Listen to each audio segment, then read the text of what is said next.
Solo female traveling tips I wish someone had told me before my Shixie was stolen in Barcelona. My first day in Europe, a firmly local offered to take my photo. Now I am missing a $2,000 Shex, my passport, and my dignity. Here is what I've learned the hard way, so you don't have to. That cute guy, who just happens to be going to the same museum he's the you after 6 countries and 14 coincidental encounters. Trust me, there are no coincidences when you are a woman traveling alone. The guy who approached me and mirrored with perfect English asking for directions to the exact hostel I was staying at scammer. The student who wanted to practice English over coffee waited until I went to the bathroom to try hacking my phone. To your hotel key card reveals IDing thing. I watched in horror as the receptionist loudly announced room 302 while handing me my key. Within an hour, I got a wrong number called to my room. Never let your room number be said aloud. Request they write it down or just point to it silently.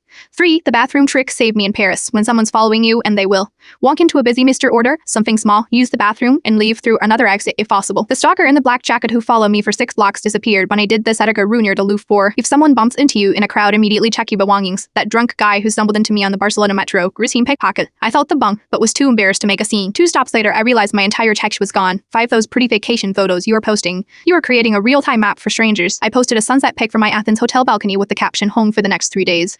At night, someone tried entering my room, claiming to be maintenance. The hotel had no maintenance scheduled. 6. Never tell anyone it's your first time in a city. The moment I mentioned to the helpful taxi driver, it was my first visit to Rome. The 10-minute ride mysteriously turned into a 45-minute shortcut. That cost me 95 lives. 7. Your drink is never safe, even for a second. I set my cocktail down to take a bathroom ergie in Amsterdam. Despite being gone less than 60 seconds, something was definitely added to it when I returned. My rule now, new city, new drink. 8. The best safety hack I found is wearing a fake wedding ring. The 12 wristbands I bought at a street market reduced unwanted approaches by at least 70%. For extra protection I mention, my husband is meeting me later when someone gets too friendly. 9. The what would my dad say? Test works every time. About to get into an unmarked taxi at 2 a.m. because it's raining and you're tired. About to follow a tour guide who approached you outside the museum. About to accept an invitation to a local house party from someone you met an hour ago. Ask yourself what your dad would say, then do the opposite of what 22-year-old you would have done. That photo the friendly local took before disappearing was my stitch. It wasn't even in focus. Now I use my tripod, keep my valuables locked in a hotel safe, and carry just enough cash for the day in different pockets.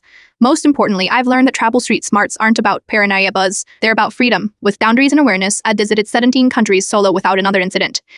Because the best souvenir isn't a photo or a magnet, wise it's coming home with all your belongings and stories that make people say, you did whites alone.